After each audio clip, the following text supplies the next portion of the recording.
Bonjour à tous, bienvenue sur le célèbre circuit Dijon-Prénois, l'un des plus rapides en France pour l'avant-dernier rendez-vous de la Lamera Cup, le 6e pour ceux qui ne suivent pas, avec au programme deux courses, une de 3h30 et une de 4h30. C'est quasiment la dernière chance pour les équipages comme la 31, la 27 ou encore la 19 de recoller au championnat, rattraper la numéro 1, voire la dépasser. Et tout commence, comme le veut la tradition, par le briefing de notre célèbre directeur de course, Jackie Lamontagne. Je vous rappelle que vous partez pour 3h30 de course et 4h30. Au premier virage, on ne gagne pas la course. On la perd très facilement. Et on ne double pas avant l'allumage des feux verts. Une petite trentaine de voitures a fait le déplacement en Bourgogne pour cette avant-dernière manche. La première journée commence par 5 heures d'essai libre, ce qui a permis à l'ensemble des concurrents de trouver les bons réglages, mais aussi de bien appréhender ce circuit de 3 km 800. Eric Comas, ex-pilote de Formule 1, faut-il encore le préciser, a longtemps tenu le record du Tour. C'était avec une F3000, il nous explique comment être vite ici avec une Lamera. Pour bien rouler, il ne faut pas de coup de volant ici. Parce que là, c'est vraiment un circuit qui se conduit très fin en pilotage, sur les freins, fort mais assez dégressif. Il faut éviter des blocages, il faut éviter de mettre la voiture en travers. Il y a beaucoup de relance avec des bouts droits derrière, donc chaque fois que vous mettez un peu la voiture trop en glisse, ça pénalise. Et pour la petite histoire, Eric avait signé en 1990 un temps de 1:10.2. Ici, les Lamera tournent en 1:33 pour les meilleurs. Et après ces bons conseils, place au qualif. Deux pilotes partent chacun leur tour pour 10 minutes et on additionne leur meilleur chrono. Dès les premières minutes, la 67 avec Bruno Besson en pigiste de luxe se montre la plus rapide.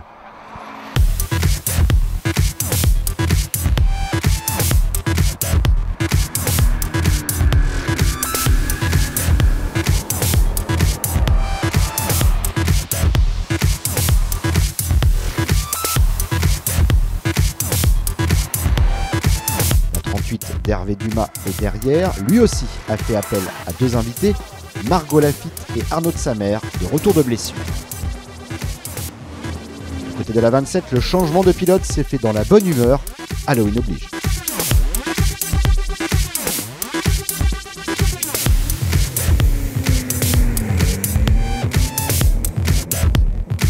Et à l'issue de ces qualifs, la 67 confirme avec au volant Michael Gage et le patron, Bruno Besson. C'est qui le patron là? Alors?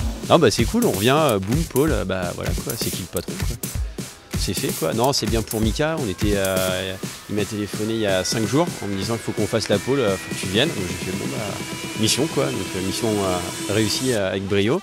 Il a super bien roulé, Mika, il a fait du bon boulot, la voiture est top, donc tout se passe bien. On va espérer que ça continue jusqu'à demain soir. Avant de retrouver la première course, la grande famille de la Lamera a fêté comme il se doit Halloween. Morceau choisi, attention, il y a du dossier.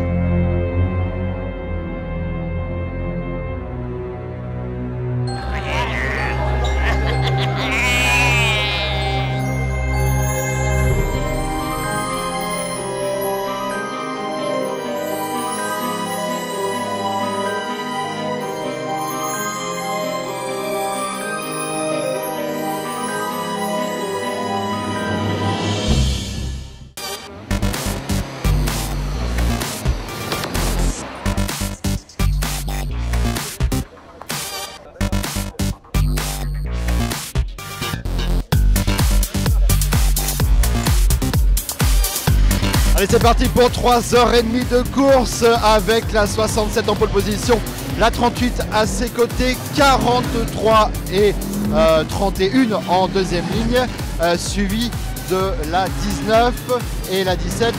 C'est parti, à tout à l'heure. Comme le veut la coutume, les voitures placées sur les 4 premières lignes démarrent en trombe.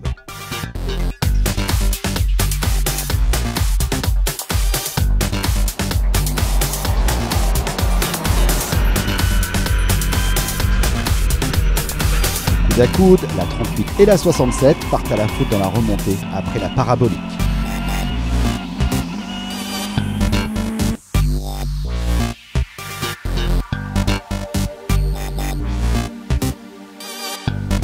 Et à l'issue du premier tour, c'est la 31 H Racing qui prend la tête devant la 43 TTM Comas. Par 4, bon, normal premier virage. Et puis ensuite, 3-4 virages plus loin, en bas, il y a la 38, la 67 qui pointe la 38 en bas dans la cuvette. Moi je suis avec Comas, bon, je pense qu'on est un peu en position d'attente. Et puis là, les deux partent Holiday on Ice. Donc les deux partent tous les deux comme ça. Comas passe exter, moi je passe inter entre le rail et la 67. Et voilà, donc je me retrouve en tête au premier tour, c'est sympa, ça fait toujours plaisir. Et dans la série tête à queue, voici une belle sortie d'Emmanuel Almeida, pilote novice qui participe à sa deuxième course après Navarra il y a 2 ans. Ben simplement dans la ligne droite, la Toulouse était juste à ma gauche et puis j'ai voulu lui faire l'intérieur sauf que en plein dans la courbe, accéléré un petit peu trop fort et puis j'ai perdu l'arrière. Donc je me suis retrouvé tête à queue et dans le bac malheureusement.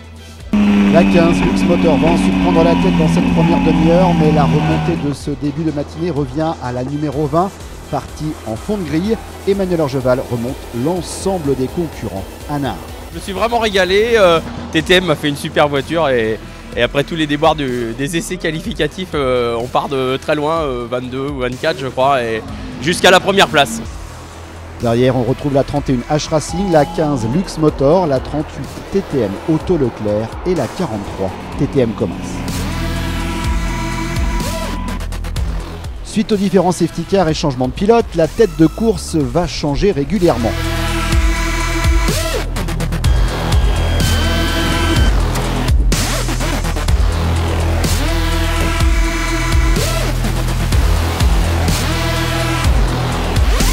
Aux avant-postes, la 31 H Racing, la 19 Actua Red Team, la 20 TTM Racing, la 38 TTM Auto Leclerc et la 32 RKM Tremblay, sans oublier la 67 Chilton, le poleman qui remonte fort en deuxième partie de course après sa figure acrobatique du premier tour. Du côté des gentlemen, c'est la 14 ETC Racing qui mène la danse devant la 18 CTF Horizon et la 13 AMS Propreté, un classement qui ne change pas jusqu'au drapeau Adami.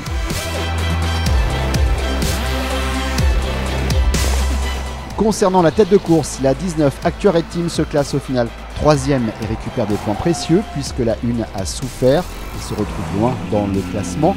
La deuxième position revient à H Racing et c'est la 67 Chilton qui s'impose.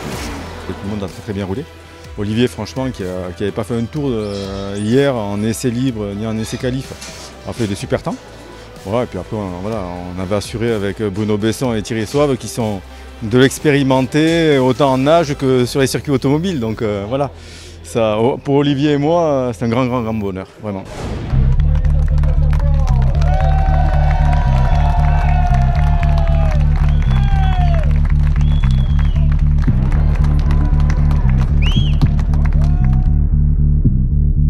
Allez, départ de la deuxième course. Non, attends, plus sur ta... Voilà, quand même mieux que l'autre là. Donc avec... Bonjour mesdemoiselles, ça se passe bien? Oui, merci.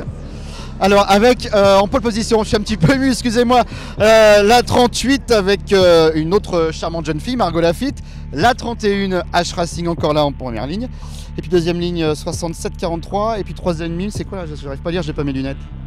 Le 19. Et la 32 à côté. Et la 32, pardon. Merci infiniment. Tout de suite, c'est parti pour 4h30. Je vous laisse. Je peux comprendre. Oh.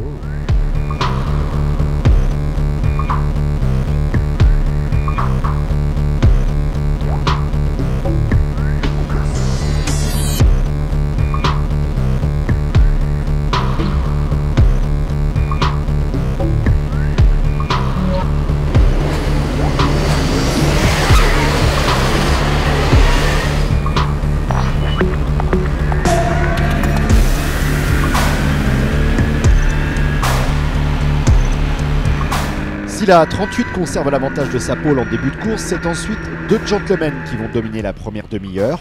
La 15 Lux Motor, suivie de la 29 Force Motorsport. Les positions vont rapidement évoluer avec la 19 Actua Red Team en tête après 1 heure. L'équipage sait qu'il a un coup à jouer pour le championnat. On reste sur de l'endurance sprint maintenant. Et il y a toujours une part de risque. La voiture, on la maltraite un petit peu, mais on essaye quand même de faire attention.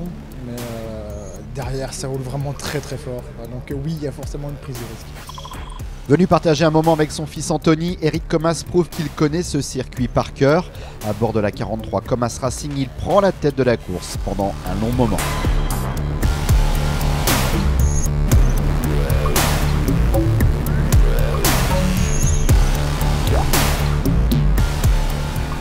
Derrière, on retrouve la 19, mais aussi la 20 de TTM Racing et la 38 avec entre autres le duo Arnaud de Samer, Margot Lafitte. Arnaud qui, rappelons-le, a manqué les 2 dernières courses suite à une fracture de la clavicule alors qu'il faisait du vélo.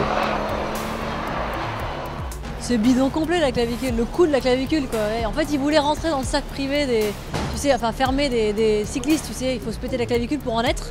Donc du coup il a fait genre hein. Et maintenant tu vois il est un peu esquinté tu vois, et donc ça fait plus baroudeur, donc en bagnole c'est bien aussi tu vois, ça le fait. Et du coup il a un statut un peu différent. Du coup il aide plus du tout à la maison pour les tâches ménagères. Ah ouais. Attends, est-ce qu'il aidait avant du coup? Ah non.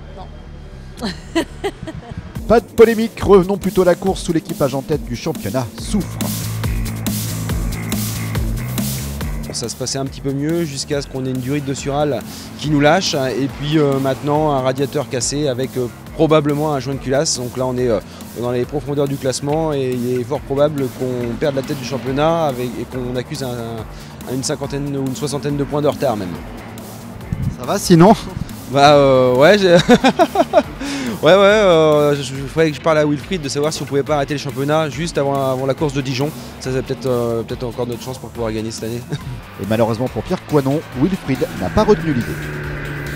Pour la numéro 20, c'est le contraire. Après un début de saison compliqué, l'équipage est au top à Dijon. Emmanuel Orgeval et ses petits camarades sont à l'attaque et vont prendre les commandes de la course dans la dernière heure.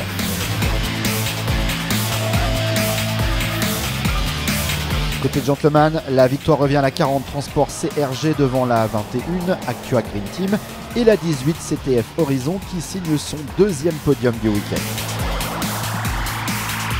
En tête de course, la 27 CTF Racing Stage remonte dans la dernière demi-heure et se classe au final 3e. La 19 Actua Red Team joue la sécurité et se contente entre guillemets de la 2e place qui lui permet de prendre les commandes du championnat. Ça vaut bien de la part de Florent Mazot un petit dab. Et pour ceux qui ne connaissent pas, allez sur Google. La victoire revient enfin à la numéro 20, TTM Racing. Enfin, ouais, super, parce que ça faisait au moins un an qu'on courait après une victoire. Voilà, donc là c'est super, c'est une belle récompense. Merci à TTM de nous avoir fourni une bonne voiture. Merci à notre fidèle mécano Vincent de nous avoir suivis pendant ces 2 années. Et surtout bravo à mes 2 équipiers, Jean-François et Benoît, parce que vraiment depuis 2 ans, c'est eux qui méritent plus que moi ce week-end cette victoire.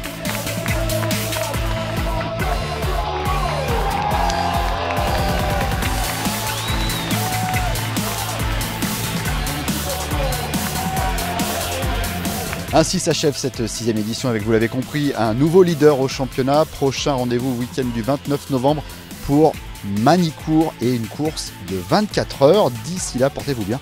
Salut!